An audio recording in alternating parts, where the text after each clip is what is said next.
you're trying, but trying isn't enough in life. Yeah. You got to do it. Yeah. See the difference? Yeah. We all try. And when we're kids, people say, at least you tried. And that's good, it's nice, it's a nice thing. Yeah? Some things are right to try. For example, things that, for example, a new food, you try it. Oh, that's good. You didn't like it, you tried it. Or you liked it, you tried it. And that's a good thing. Good thing to teach our kids as well. Look, go and play football, don't worry. Just try the best you can. And then they like it or they don't like it, that's fine, that's good. But some things, it's not enough just to try. For example, if we're annoying someone, Yeah.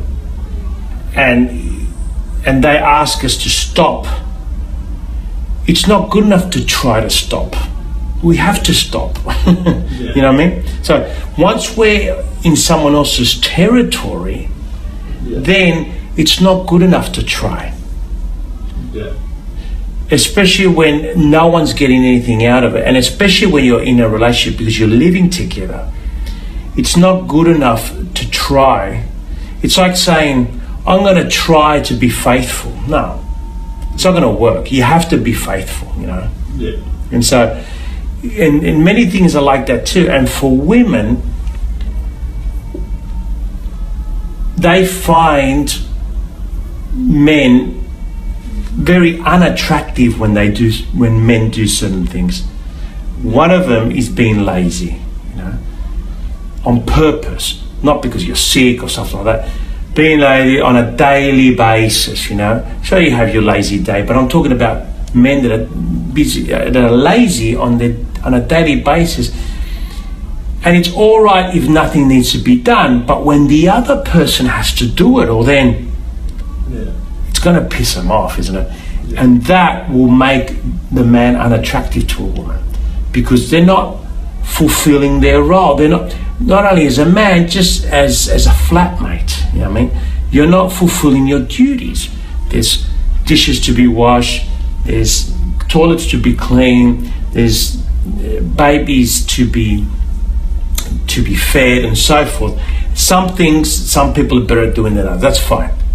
So you might say, okay, I'm going to do the garden, you change the kid. That's fine. There's nothing wrong with that. You know, some people might think there's something wrong with it. I don't. I think that if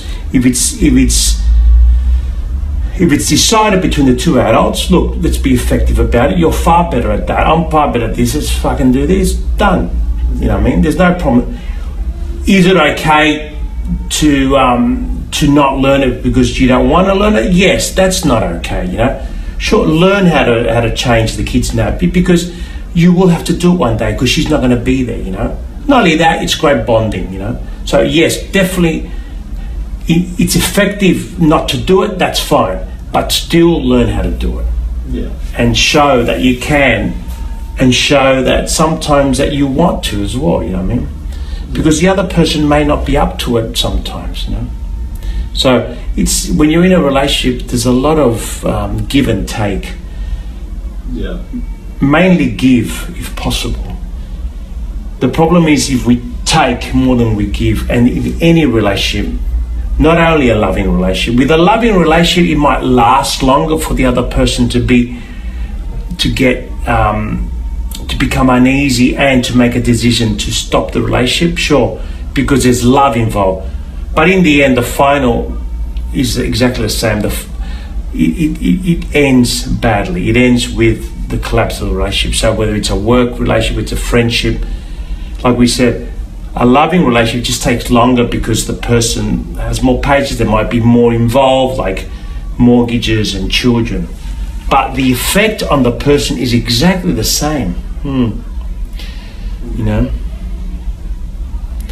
And so that's very important to get that into our heads every day, though, because it's easy, like you said, you say to yourself, I'm not going to be frustrated with the kids, right? Okay, I'm not going to get frustrated with the kids. Then the next day you get frustrated with the kids. It's because the brain didn't believe you. Your brain didn't believe that's what you want, you know? Yeah. And you didn't believe that that's what you want because you didn't do it enough. It's all about practice, you know what I mean? Where's my... Yeah, I was going to show you something, actually. So it's I think it's... So it's all about practice. So for example, like you say, like let's go back to that same situation. I'm not going to get frustrated with my kids, right? Then the next day you get frustrated with your kids. That's what you said, right? Yeah. And that is normal. Of course that's going to happen. It's like saying, I'm right-footed and I want to kick the ball with my left foot as good as my right foot. Yeah.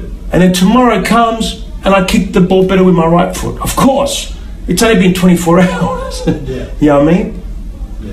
You haven't given enough time and practice for your left foot to be better than your right foot. Of course the next day your right foot's still going to be better. Of course you're still going to get frustrated with your kids because that's where you're at. That's how you're functioning. To change that behavior takes time. Changing behavior, changing a habit, condition yourself and recondition yourself. One very important element is time. Yeah. Time. So for example, I started brushing my teeth with my left hand about 2 years ago. And at first, I'll do it up so my gums, I'll hit the thing with my gums because I wasn't caught, and now I can perfectly brush my teeth with my left hand like with my right hand. Yeah. Even though I'm right-handed. So I've been right-handed for 50 years or 49 years, and I've been left-handed for 2 years with brushing my teeth.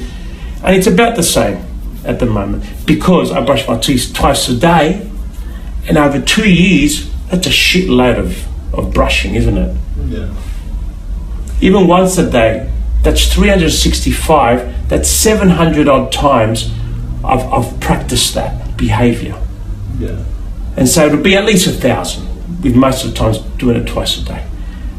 Now I can say, yep, but the next day there was no significant difference. Even after a week, there wasn't much significant difference. Actually, my arm hurt because I was using muscles that I wasn't using, but now I can brush my hair. I've done it with my hair as well the last 2 years. Yeah. And I only did that because I had a pain in my right arm once. I couldn't, actually my shoulder, I couldn't lift it. I'm playing cricket. And I didn't want to use it. And I said, what, am I an idiot? I've got 2 arms. Why haven't I used my left hand before? So I started doing it. And I had to remind myself, but it was easy because the pain reminded me because I didn't want to use my right arm. So that made it easier for me to use my left hand. But all behavior is like that.